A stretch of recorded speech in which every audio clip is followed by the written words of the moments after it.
wabarakatuh. Perkenalkan, nama saya Nanda Naga Wijayanti dari PGSD 03 semester 5 dengan NPM 185400072. Nah, di sini saya akan menjelaskan tentang contoh-contoh dari teori belajar matematika di SD. Pertama, ada teori belajar Brunner. Dalam teori belajar Brunner dapat diaplikasikan dalam pembelajaran matematika. Yang pertama, untuk menentukan rumus luas daerah persegi panjang. Pada tahap ini, guru memberikan bangun datar persegi dengan berbagai ukuran di lingkungan sekitar. Sedangkan, bukan contohnya, guru memberikan bentuk-bentuk bangun datar lainnya seperti persegi panjang, segitiga, lingkaran, segi 6, segi 5, dan lain-lain. Adapun langkah-langkah dalam menentukan aplikasi dalam pembelajaran matematika menurut teori Brunner. Yang pertama, ada tahap enaktif. Pada tahap enaktif ini, siswa diharapkan untuk mengukur atau menghitung panjang dan lebar bangun datar persegi panjang yang tersusun dari petak-petak satuan. Yang kedua, siswa mengisi tabel yang tersedia sesuai dengan hasil perhitungan.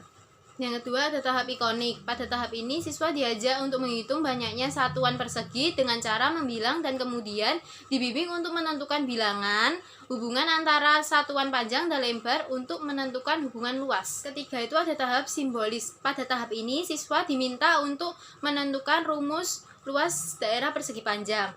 Pada tahap simbolis ini, ukuran panjang adalah P, sedangkan ukuran lebar adalah L. Dan luas daerah persegi panjang adalah L. Maka rumus luas persegi panjang adalah L sama dengan panjang kali lebar. Dan selanjutnya ada tahap belajar Piaget. Pada tahap ini, yang pertama ada tahap sensomotorik. Pada tahap sensomotorik, anak umur 0-2 tahun. Yang dapat dimisalkan dengan orang tua dapat membantu anak-anak mereka menghitung jari, permen, dan benda. Sehingga anak dapat menghitung benda yang dia miliki dan mengingat apabila benda yang dimiliki tersebut hilang. Ada tahap persiapan operasional. Pada tahap persiapan operasional, anak berumur 2-7 tahun. Pada anak umur 2-4 tahun, dapat dicontohkan dengan pada deretan 5 kelereng berwarna coklat dan hitam. Dari pengamatan tersebut, anak masih beranggapan bahwa kelereng yang berwarna coklat lebih banyak daripada kelereng berwarna hitam. Apabila jarak kelereng hitam dan coklat disamakan, maka anak mengatakan bahwa jumlah kelereng tersebut sama. Sampai 7 tahun dapat dicontohkan dengan seorang anak dihadapkan dengan pertanyaan, manakah yang lebih besar, 1 kilo kapas atau 1 kilo besi? Anak tersebut pasti menjawab 1 kilo besi tanpa pikir panjang. Tahap operasi konkret. Pada tahap operasi konkret, anak berumur 7-11 tahun. Dapat dicontohkan dengan bila suatu benda A dikembangkan dengan cara tertentu menjadi benda B, dapat juga dibuat bahwa benda B dengan cara tertentu kemudian menjadi benda A. Dalam matematika diterapkan dengan operasi hitung penjumlahan, pengurangan, urutan, dan persamaan. Dapat dicontohkan dengan 5 ditambah 3 sama dengan 8, atau 8 dikurangi 3 sama dengan 5. Pada umur 8 tahun, anak sudah memahami konsep penjumlahan yang berikutnya pada huruf X. Tahap terakhir ada tahap operasi formal. Pada tahap operasi formal, anak berumur 11 tahun ke atas. Pada tahap ini dapat dicontohkan dengan seorang anak mengamati topi ayahnya berbentuk kerucut. Ia ingin mengetahui volume dari topi tersebut.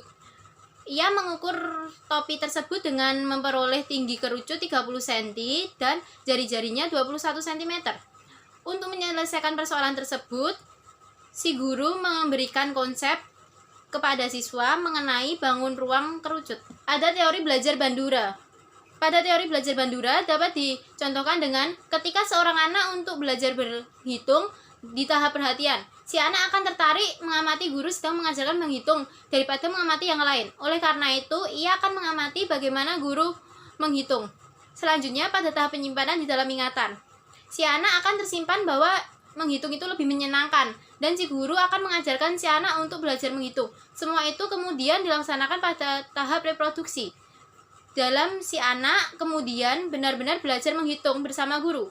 Ketika anak itu sudah berhasil, disinilah guru akan memberikan apresiasi atas keberhasilan si anak dengan memberikan motivasi-motivasi. Ada tahap belajar Vygotsky. Pada tahap belajar Vygotsky dapat dicontohkan dengan jika seorang siswa membuat kesalahan, Dalam mengerjakan soal, sebaiknya guru tidak perlu langsung memberitahu letak kesalahannya. Dapat dimisalkan dengan, jika seorang siswa menyatakan bahwa untuk sebarang bilangan real X dan Y berlaku dalam kurung X min Y tutup kurung kuadrat sama dengan X kuadrat min Y kuadrat, guru tidak perlu langsung menyatakan bahwa itu salah.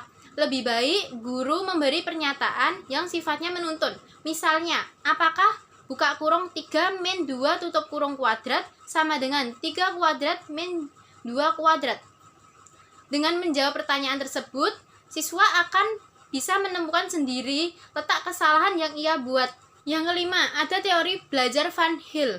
Pada teori belajar Van Hill, yang pertama itu ada pengenalan. Pada pengenalan dapat dimisalkan dengan, jika pada seorang siswa diperlihatkan sebuah persegi panjang, siswa itu belum menyadari bahwa persegi panjang mempunyai 4 sisi, di mana 2 sisi yang berhadapan sama panjang, kedua diagonalnya sama panjang. Yang kedua, ada analisis. Dapat dimisalkan dengan, pada tahap ini siswa belum mampu mengetahui hubungan terkait antara suatu benda geometri dengan geometri lain. Misal, siswa belum mengetahui bahwa persegi adalah persegi panjang, bahwa persegi adalah belah ketupat.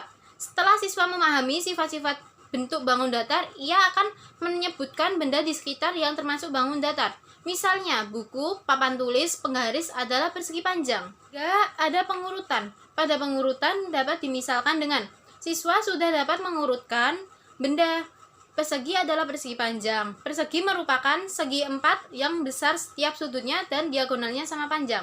Yang terakhir ada akurasi. Pada tahap ini, memahami pentingnya definisi, aksioma-aksioma atau postulat, dan teorema pada bangun datar.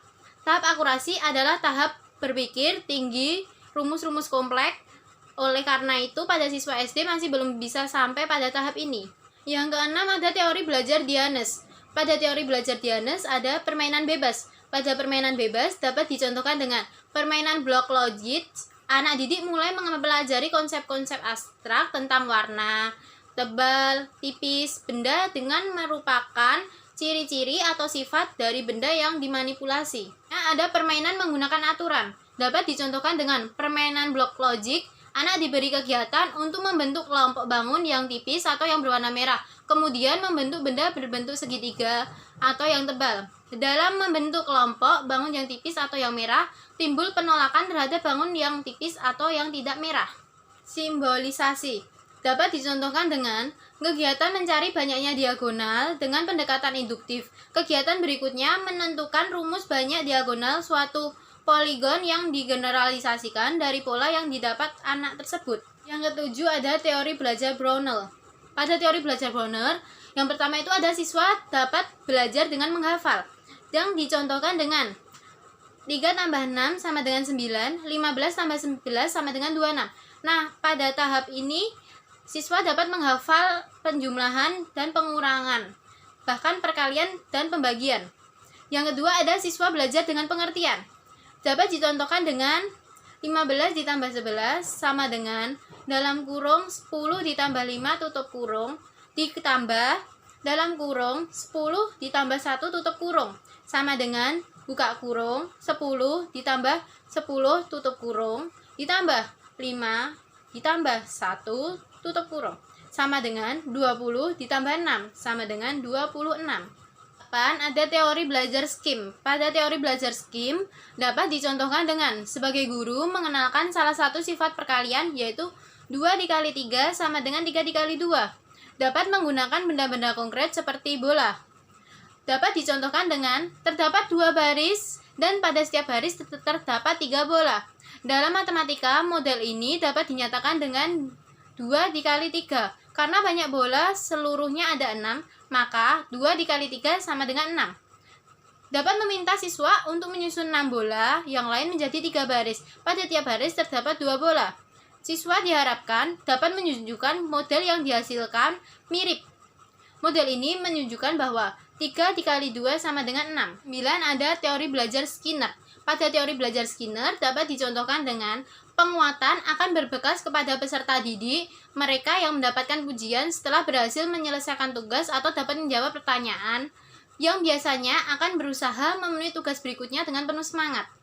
Penguatan yang berbentuk hadiah atau pujian akan memotivasi anak untuk rajin belajar dan mempertahankan prestasi yang diraih. Oleh karena itu, penguatan akan berbekas kepada peserta didik, sedangkan hasil penguatan diharapkan positif. Makanya, penguatan yang dibentuk harus pada peserta didik yang benar. Guru juga membenarkan penguatan atas respon peserta didik jika respon tersebut tidak perlu. Yang ke-10 ada teori belajar Gagne. Teori belajar Gagne yang pertama itu ada memperoleh perhatian. Dalam memperoleh perhatian dapat dicontohkan dengan mengajak siswa berkenalan dengan bilangan dan mengetahui lambang bilangan dengan cara memulai komunikasi dengan siswa. Guru menunjukkan alat peraga berupa gambar-gambar, lambang-lambang, bilangan, serta media-media yang menarik agar siswa memfokuskan diri untuk memulai pelajaran. Selanjutnya ada memberikan informasi tujuan pembelajaran. Dapat dicontohkan dengan guru memberikan informasi menarik bahwa pembelajaran akan belajar mengenai operasi bilangan. Guru mengucapkan bahwa setelah pembelajaran ini siswa dapat berhitung, sehingga besok bisa menghitung jumlah barang yang siswa miliki, baik dari pemberian oleh orang lain atau barang yang dimiliki sebelumnya. Ada merangsang siswa untuk mengingat kembali apa yang dipelajari sebelumnya. Dapat dicontohkan dengan guru menanyakan tentang nama bilangan yang guru tunjukkan. Dalam hal ini, guru sudah menyiapkan media berupa gambar lambang bilangan. Dan yang terakhir ada memberikan bimbingan kepada siswa.